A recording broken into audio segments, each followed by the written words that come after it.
Salut, aujourd'hui on est le 20 mars et les belles températures sont de retour. Alors peut-être pas pour longtemps, ils annoncent une baisse des températures début de semaine prochaine. Mais là ça fait bien une semaine qu'on a entre 17 et 20, cet après-midi ils annoncent 22 degrés. Ça fait du bien au moral. On retourne dans les parcelles, il fait bon, on peut quitter la veste, il fait bon dans la maison. Et le soleil, l'air de rien, ça met du baume au cœur.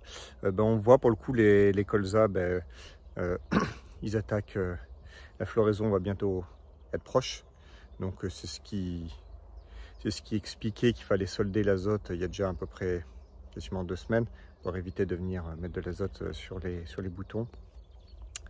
Et on a aussi des méligètes qui sont présents. Mais en 7 ans, j'ai fait une seule fois une intervention pour voir et j'avais pas vu de différence avec le témoin non traité. Puis là, vu que maintenant quasiment tous les pieds ont quelques fleurs, ça va le faire comme ça. Donc tous les colzas cette année sont globalement très jolis. J'avais déjà dit, il y avait déjà 80 hectares de colzas prévus. Les 80 hectares de colzas ont pu être semés grâce au système cultural malgré l'année. C'est assez paradoxal, c'est-à-dire qu'on a eu un été très très sec, donc qui était très compliqué pour implanter des colzas assez tôt. Et après, on a eu un hiver très très humide avec pluie on doit être à plus de 850 ou 900 mm. Donc toutes les cultures qui ont été semées tardivement, ça a souffert. Donc voilà, mais l'année, je suis très content des colzas cette année. Les blés, on va aller voir ça justement. Ils sont en train de se faire, ils sont pas mal. Et je vais vous parler de quelque chose. Tant qu'on est dans les colzas, on peut regarder. Donc ça, c'est les colzas 75. L'interrang est toujours bien couvert, on voit. C'est resté très propre. Et ça me plaît pas mal. Mais ceux en direct sont tout aussi jolis, voire ils ont une couverture du sol qui est plus rapide et peut-être plus homogène. Donc honnêtement, je suis incapable de vous dire ce que ça va donner. Si ça se trouve, ça va faire comme l'année dernière, rendement identique dans les deux parties. C'est juste qu'il y a des avantages et des inconvénients dans les deux façons de faire.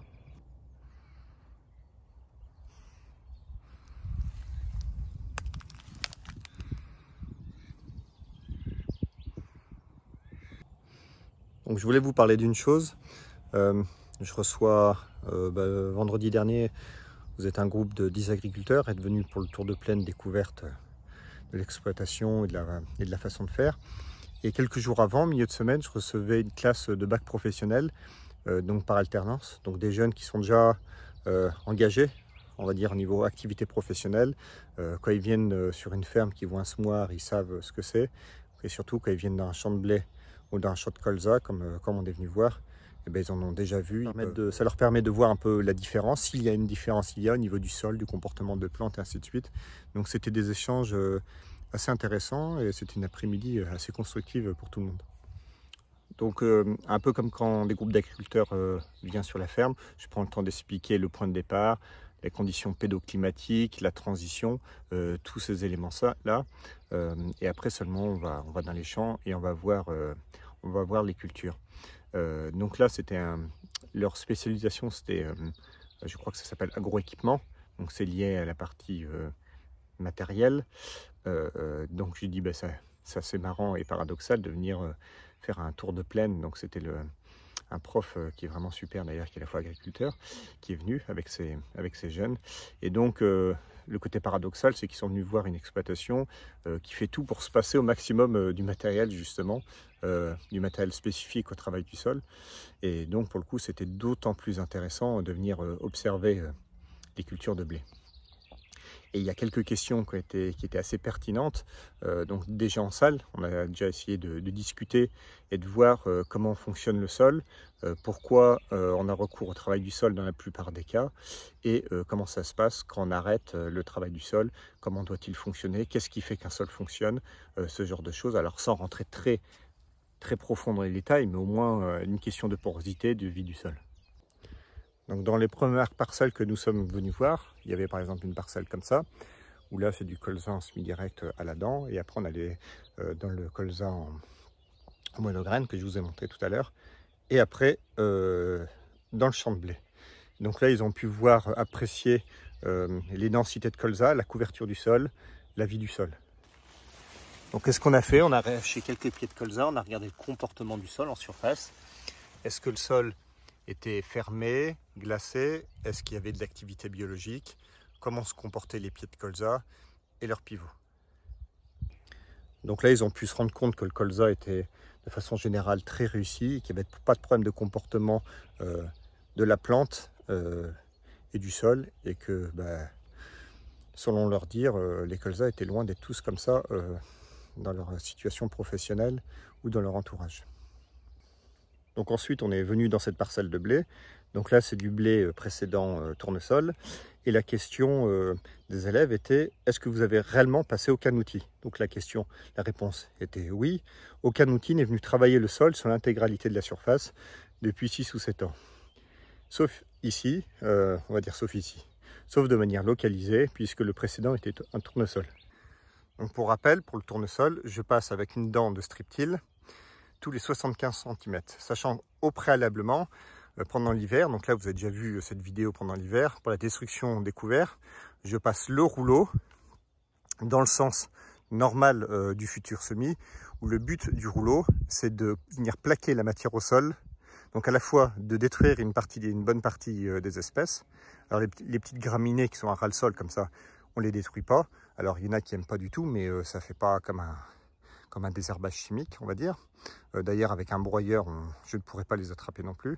Donc le fait de venir passer le rouleau, le but est bien de venir plaquer la matière au sol pour la mettre en contact de la vie du sol et ne pas faire de brins trop courts pour accélérer leur dégradation. Donc le but, c'est bien d'avoir une protection du sol le plus longtemps possible et de ne pas donner un à-coup dans la matière qu'on donne à digérer au sol. Donc je préfère avoir une digestion lente et sur le temps et continue que d'avoir un peu une sorte de pic quand on fait du broyage de couvert, c'est-à-dire on donne tout de suite à manger au sol et après il y a beaucoup moins à manger. Donc moi c'est pas ce que je cherche dans mon système, je cherche à avoir une protection sur la durée et une nourriture sur la durée. Donc ensuite, une fois que ce passage de rouleau est effectué, je viens passer mon striptil courant mars ou début février, selon début avril, selon les années, mais souvent ça se fait au mois de mars quand je cherche les conditions les plus sèches possibles pour venir éclater la ligne sur à peu près cette largeur-là, sur 12-13 cm avec le passage de rouleau. Et donc garder un mulch mort, enfin même pas un mulch, mais un mulch mort non incorporé sur l'interrang. Donc ensuite, je viens passer mes dents de striptil avant de venir semer mon tournesol. Pour rappel, je ne fais pas de tournesol en semi-direct parce que c'est très compliqué à maîtriser. Je n'ai pas l'équipement nécessaire, je n'ai peut-être pas l'expérience non plus. Il ne faut pas se le cacher. Et je connais assez peu d'agriculteurs qui arrivent.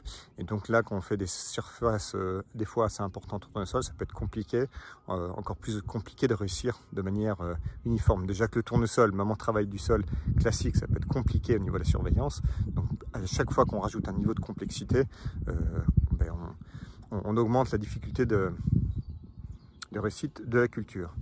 Donc le fait de passer le striptil, ce qu'il faut bien comprendre, c'est que quand on passe le striptil, en fait, on fait une sorte de fissuration ou travail du sol localisé. Donc on descend à 15 cm maximum.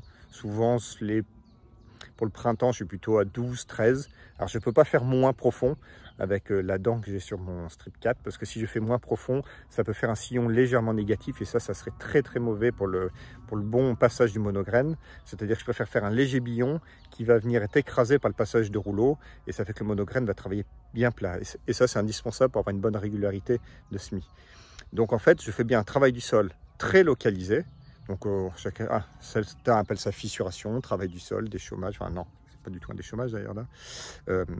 De manière localisée. Donc je viens recréer je crée, on va dire, une porosité mécanique, donc plutôt une macro-porosité, de manière localisée. Et surtout, le but, c'est de venir, surtout pour le tournesol, venir réchauffer la ligne de semis pour avoir une très bonne dynamique de levée. C'est-à-dire le maïs en semi-direct est une culture beaucoup plus facile à réussir.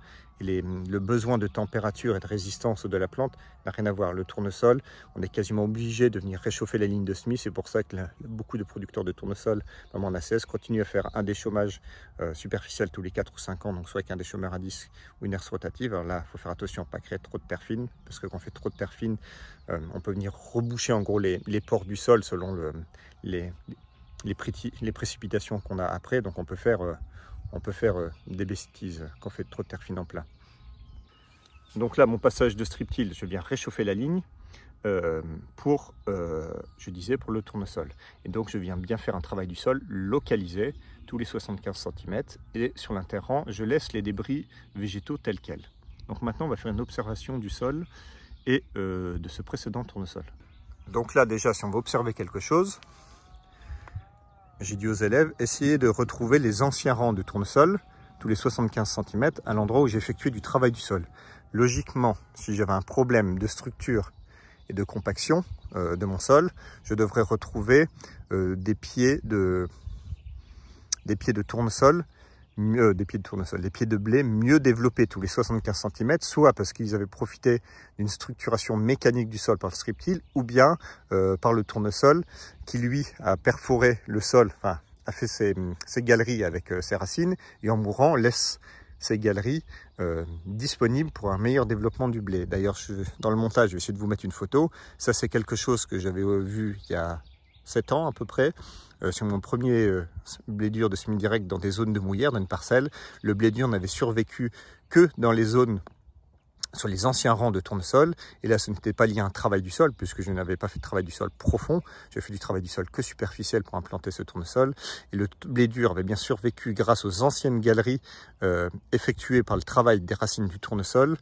Et on voit normalement sur les photos actuellement qui doit s'afficher quelque part sur l'écran, on voit que sur l'interrang, le tournesol, le blé dur était complètement mort. Donc c'est bien la porosité créée par la végétation qui a permis au blé dur de survivre. Ici, si on regarde, eh ben, on ne voit rien du tout.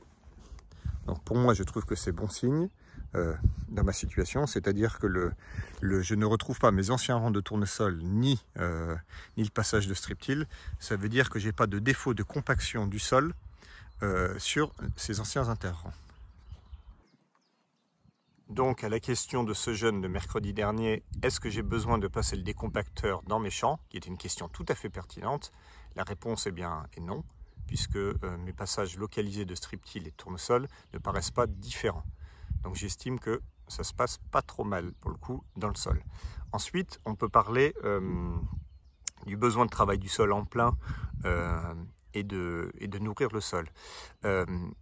Cette année, j'essayerai également de vous mettre la vidéo dans le coin, la vidéo ou la photo quelque part dans le coin. Cette année, j'ai pu observer une grosse différence de nutrition du blé selon le précédent. C'est-à-dire qu'en précédent tournesol, les sols étaient beaucoup plus vidés qu'accoutumé. Alors j'ai à peu près 40 unités d'azote sur des tournesols, puisqu'on cherche des tournesols à peu près 20 quintaux. Et il y avait un couvert de Févrole Poivès avant. Donc sur la photo qui doit s'afficher là, dans cette même parcelle, j'avais d'un côté en précédent colza et de l'autre côté précédent tournesol. Et la différence, c'est qu'en précédent tournesol, on va le regarder là dans la parcelle bientôt, vous allez voir, au niveau du sol, il n'y a plus grand chose à manger. La vie du sol étant relativement active, la plupart du temps, quand les conditions météo le permettent bien sûr. En précédent tournesol, il n'y a plus de nourriture du tout pour la vie du sol. Et donc quand il n'y a plus de nourriture, l'activité biologique du sol diminue avec le temps. Et donc il y a moins d'éléments biodisponibles pour le blé à venir. Alors qu'en précédent colza, il y a beaucoup de paille. Attendez, voiture. Alors qu'en précédent colza, il y a beaucoup plus de débris végétaux qui sont restitués au niveau du sol. Et en plus, souvent mes colzas sont associés avec des protéagineux, de la févrole principalement. Alors il y a un peu de fenugrec, mais honnêtement, je suis pas sûr que ça me fasse grand boulot chez moi. Donc, qui restitue en plus en mourant. La févrole, pour moi, apporte presque plus sur la culture qui suit le colza, donc chez moi un blé, que pour le colza lui-même. Donc derrière un colza, sur la photo, on doit bien voir la différence de précédent qui explique et qui joue un rôle pour le coup sur l'activité biologique du sol et donc sur la conduite du blé à venir, surtout cette année. Les années précédentes, je ne voyais pas ce différentiel-là, mais là, avec les très grosses pluviométries qu'on a eues, ça accentuait l'effet précédent. Donc pour le coup, c'est ce qui fait que j'ai dû venir faire un premier rapport d'azote plus tôt sur ces précédents tournesols. C'est ce qui m'a déclenché au niveau observation. On voyait que comme l'activité biologique était plus faible par manque de nourriture pour le sol, j'ai dû déclencher une activité biologique plus tôt azotée. Donc pour l'instant, je suis passé 2 fois 30 unités partout Et ici, c'est une bande témoin pour regarder. Là-bas, je suis à 60 à droite. Ici, j'ai remis 30 unités il y a à peu près une dizaine de jours. Et je vois que ça a bien marqué aussi. Je pense qu'avant la prochaine pluie, je vais finir de remettre 40 unités sur l'ensemble des blés. Donc là, on a parlé de la partie structure du sol. La partie précédente, qui joue un rôle assez important cette année sur la nutrition. Et là, je vais vous montrer un peu la surface du sol par rapport, pour illustrer ce que je viens de vous expliquer sur la partie nutrition, enfin sur la partie alimentation de la vie du sol. C'est-à-dire qu'ici, avant le tournesol, donc c'était un blé paille restitué, plus un couvert d'été. Le couvert d'été était peut-être plus dans les boues. Ici, c'était plutôt un couvert d'hiver.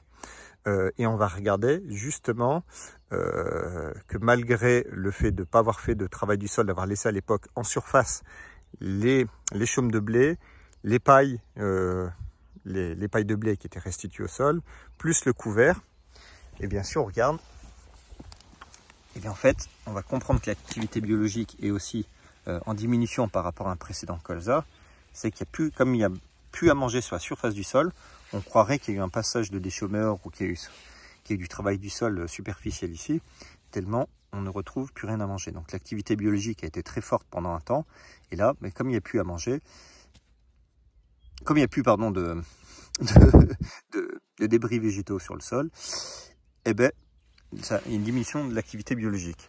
Alors pour me comparer à moi-même, je fais toujours des zones témoins avec du travail du sol, c'est-à-dire qu'il y a des endroits où j'avais des bandes à la fraise ou autre. Ça me permet de me comparer à moi-même. Et donc ça m'a permis de voir s'il y avait un comportement du blé différent à l'endroit où il y avait eu du travail du sol. Donc là, il y a deux observations différentes. Il y a eu deux types de travail du sol. Il y a eu un travail du sol, soit pour le tournesol, c'est-à-dire au lieu d'avoir le tournesol était au strip till, il était fait, la préparation était en TCS. Donc le but est toujours d'avoir une parcelle témoin, pour observer les différences, pour me comparer avec moi-même sur mes façons de faire, comment je me situe. Donc les observations que j'ai pu faire sur ces parcelles, c'est que j'ai eu un ensalissement en ambroisie beaucoup plus important sur la partie travail du sol, puisque le travail du sol en plein fait lever des ambroisies. D'ailleurs, je vais essayer de vous afficher une photo sur le côté. La quantité d'ambroisie à l'origine, à la prise des parcelles, il y a 7 ans, à chaque passage de déchômeurs, c'était des levées énormes d'ambroisie qu'il fallait gérer après chimiquement dans le tournesol. Donc là, cette année, il y avait, alors c'était pas à ce niveau-là, mais il y avait quand même plus de levée d'ambroisie, alors que sur la partie strip till, quasiment aucune ambroisie ne lève sur l'inter-rang. Elle ne lève que en petite quantité sur le futur rang de tournesol. Donc on peut intervenir chimiquement et rapidement le tournesol couvre et fait de l'ombre. Et donc j'ai beaucoup moins de problèmes d'ambroisie avec cette technique-là. Et donc c'est ce qui m'a aussi poussé à arrêter totalement le travail du sol. Donc j'ai eu un autre impact, c'est que l'ensemble des parcelles où le tournesol était fait avec une préparation localisée avec le strip till, je n'ai eu aucun souci à venir semer mon blé. Alors que sur la partie en TCS, j'ai eu beaucoup plus de mal. J'ai une zone que je n'ai pas pu semer du tout, puisque le sol a eu du mal à se restructurer sur l'horizon travail du sol. Et donc l'ensemble du tracteur est venu, on va dire, s'enfoncer, et ça fait un peu de la bouillasse dans ces zones-là. Donc le travail du sol pour moi était très préjudiciable pour faire les interventions en temps voulu. Aujourd'hui, sur l'aspect des blés entre la partie précédente strip till et précédent TCS, honnêtement, je ne vois pas de différence de comportement. Le blé a évolué de la même façon. Ça a surtout été une question de portance au moment des semis. D'ailleurs, je suis dans un secteur où la majorité des céréales se continuent à être faites, les implantations en labour avec une herse rotative. Et cette année, les gars avaient raison de continuer comme ça, parce que c'est des gens qui ont pu réussir à faire quasiment toutes les implantations prévues. Il y a eu assez peu de parcelles faites en TCS. Et souvent, je trouve que c'est réellement les moins jolis. C'était quasiment le pire des deux mondes, avec une déstructuration de surface pour venir semer ensuite. Et il y a beaucoup de zones qui ont souffert énormément des excès d'eau, et après pour des problèmes de portance pour venir faire les interventions phytosanitaires ou de fertilisation, c'était compliqué. Donc aujourd'hui, il y a des blés qui sont tout à fait corrects en labour, alors que sur la partie travail du sol superficiel, je trouve que c'était une fois de plus le pire des deux mondes.